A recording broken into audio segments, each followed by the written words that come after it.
Salut, c'est Clément, bienvenue dans cette nouvelle vidéo de FAQ à laquelle je vais répondre à la question de Romain qui me demandait comment déterminer ce qu'on cherche en séduction et comment agir en conséquence. Et déjà, le premier élément qui me semble hyper important à mentionner, après je vous partagerai 3 étapes qui permettent de répondre à sa question. Je te partagerai 3 étapes qui permettront de répondre à ta question. Mais le premier truc qui me semble hyper important, c'est de rappeler que très probablement que tu cherches plusieurs choses à travers la séduction. Et qu'il n'y a pas un seul truc qui te guide, mais qu'il y a probablement plusieurs drives, plusieurs envies. Probablement certains qu'on pourrait qualifier de sains et d'autres qu'on pourrait qualifier de malsains. Et qu'est-ce que je veux dire par là? Sain et malsain, ça fait référence notamment aux notions de Piaget, comme l'explique Jordan Peterson dans un de ses cours sur Piaget, qui doit s'appeler Piaget Seguing into Jung, dans lequel il parle des jeux, des différents types de jeux, et il dit qu'il y a des jeux qui sont en gros positifs et des jeux qui sont négatifs, et les jeux qui sont positifs, c'est des jeux qui ont un impact positif sur ta vie et sur celle des autres, maintenant et sur le long terme.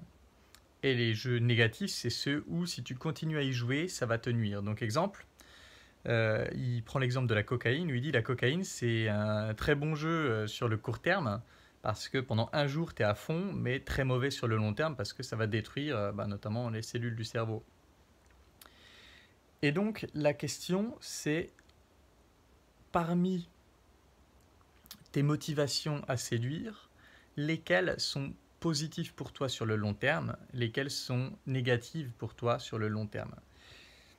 Mais bien sûr, pour ça, il faut être capable de voir les différents drives qu'on a en séduction, et je vais y venir. Donc, je me suis préparé une petite fiche, et j'ai 3 étapes donc à te proposer. La première, la question que j'ai notée, c'est comment est-ce que je voudrais que soit ma relation aux femmes et à la séduction. Donc, en fait, c'est une double question. C'est quoi mon idéal? Comment est-ce que je voudrais que ma relation soit avec les femmes? Si tout était parfait, si tout était possible, comment est-ce que je voudrais que soit ma relation avec les femmes? Et comment est-ce que je voudrais que soit ma relation à l'activité de séduire, à la séduction? Pourquoi cette question? Parce que ça va guider ce que tu veux travailler, et notamment guider ce que tu veux développer comme drive long terme et ce que tu veux supprimer comme drive qui a un effet court terme et en fait négatif sur le long terme. Et j'ai pris 2 exemples. Comment est-ce que je voudrais que soit ma relation à la séduction? Ça pourrait être une relation de jeu, c'est-à-dire je veux que pour moi ce soit un divertissement, que ce soit un moment d'amusement. Ou alors, j'ai noté partager des moments forts et profonds, notamment sexuels. Donc, je veux que ma relation aux femmes et ma relation à la séduction, ce soit la poursuite de moments forts, de moments profonds, de moments de partage. Voilà, 2 exemples parmi d'autres qu'il pourrait y avoir. Ensuite, maintenant que tu as ça, ça va te donner en gros la direction que tu veux donner à ta relation actuelle. Et pour ça, il faut la connaître. Donc comment on va faire? Bon, déjà, tout ce qui développe le discernement, donc que ce soit la connexion authentique ou toute forme de méditation, ça va t'aider à mieux identifier ce qui se passe pour toi. Mais l'exercice pratique que je voudrais te donner, c'est en gros, j'ai noté analyser le drive en temps réel. Et 2 possibilités. Quand tu te mets, imaginons que tu es chez toi, tu es en train de faire un truc ou tu es en train de faire quelque chose et là tu te mets à penser à des filles, tu te mets à penser à la séduction. La question c'est, pourquoi est-ce que tu t'es mis à y penser maintenant? Qu'est-ce qui vient de se passer, qui a fait que là tu as commencé à penser aux filles, que là tu as commencé à penser à ton envie de séduire? Et donc souvent ça va t'aiguiller sur quel est le drive profond. Exemple, je suis chez moi, c'est le confinement, je ne sais pas quoi faire. Je commence à me faire chier et là, hop, je pense à Tinder. Et bien là, ça ferait référence à j'ai un drive ou une partie de mon drive pour la séduction est liée à du divertissement, est liée au fait de fuir l'ennui.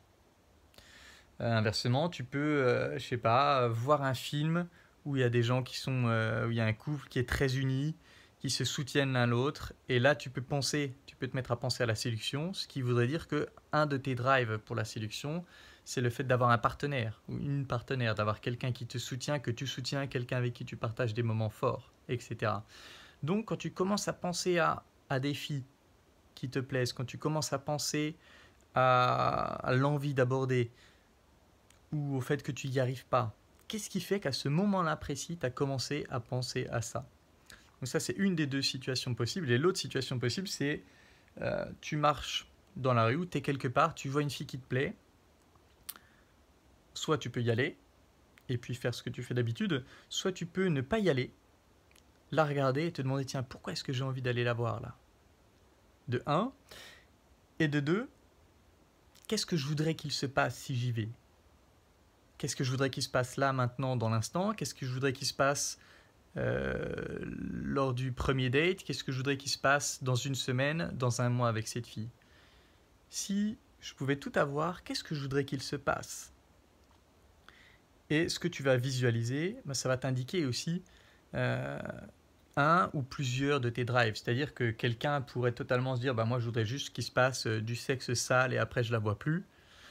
Quelqu'un pourrait se dire moi je voudrais je commence à m'imaginer je sais pas, partir en rando avec elle, faire des randonnées, faire des sorties, etc. On voit que là ça se dirige plus vers le fait de partager des choses fortes, etc. Donc vraiment essayer de visualiser qu'est-ce que je voudrais qu'il se passe. Là aussi ça va être un moyen d'extraire des drives. Et donc à partir de ça, tu auras une série de ce que tu cherches en séduction. Tu auras une série de drives. Et parmi ces drives, tu pourras te demander lesquels me semblent positifs à poursuivre long terme, auquel cas tu pourras réfléchir à des stratégies pour les développer. Et inversement, lesquels me semblent nocifs sur le long terme, auquel cas tu pourras réfléchir à des stratégies pour les diminuer. Et donc là, le problème, c'est qu'il pourrait y avoir 1 milliard de drives possibles, et donc donner comment agir en conséquence, ça m'est impossible, parce que ça dépendrait des drives que tu as personnellement. Mais je vais vous donner quand même un exemple qui est, imaginons que je remarque que si j'ai envie de séduire, c'est quand je commence à me sentir un peu mal avec moi-même, un peu inférieur, et j'ai envie de séduire parce que sentir qu'une fille s'intéresse à moi, ça augmente mon estime de moi, et ça me calme, ça m'apaise, ça me donne du bonheur. Donc là, on voit que mon envie de séduire est pour augmenter mon estime. La question déjà, c'est est-ce que c'est un drive positif ou négatif sur le long terme? Pas forcément évident à répondre, parce que d'un côté, ça peut être une motivation qui va m'amener à me développer. Sauf que, donc de ce point de vue-là, ce serait positif. Sauf que si on reste dans ce mode-là, eh bien, ça veut dire que ce sera jamais assez. Qu'on aura toujours besoin de nouvelles personnes pour élever notre estime. Et donc, je dirais que celui-là, il peut être utile sur le court terme si on a besoin de cet excès de motivation, mais sur le long terme, il serait nocif. Et donc, quoi faire dans ce cas-là? Déjà, il y a un peu deux directions. La première, c'est quelle est la racine? C'est-à-dire, pourquoi est-ce que je manque d'estime de moi à la base? Parce que si je ressens le besoin de séduire pour augmenter mon estime de moi, c'est que je manque d'estime de moi à la base. Pourquoi? Qu'est-ce qui a fait que... Est-ce que j'ai toujours manqué d'estime de moi? Est-ce que c'est venu à partir d'une certaine période? Pourquoi? Donc aller explorer la source de ce manque. Et en parallèle, ce serait comment est-ce que je peux remplacer ce moyen d'obtenir de l'estime de moi par un moyen plus sain, par un moyen qui soit plus sain pour moi sur le long terme. Et donc ça devrait permettre la recherche dans le passé, peut-être d'identifier la source de ce besoin et de l'apaiser, et en parallèle une approche plus changée de comportement, donc trouver d'autres moyens plus sains. Ça devrait permettre de plus avoir ce besoin-là, et donc quand je vais voir les filles, ce drive-là ne fera pas partie. Et l'idéal, ce serait qu'il ne reste plus que des drives positifs sur le long terme qui me guident vers la séduction. Voilà, j'espère que cette vidéo pourra répondre à ta question, et si j'ai mal compris ta question, si tu trouves qu'il manque des choses, n'hésite pas à le mettre en commentaire. Et pour les autres, si vous avez des questions auxquelles vous voudriez que je réponde dans une vidéo FAQ, n'hésitez pas à les poser en commentaire de cette vidéo. Et puis comme d'habitude, si vous voulez travailler avec moi, si vous voulez que je vous aide autant dans la partie identifier les problèmes que dans la partie aller à la source de la racine, que dans la partie changer de comportement, vous savez quoi faire. Vous pouvez postuler soit à l'école des guerriers, soit à un coaching perso dans les liens dans la description. Et voilà, c'est tout pour cette vidéo. En attendant la prochaine, je vous embrasse et je vous dis à bientôt. Ciao.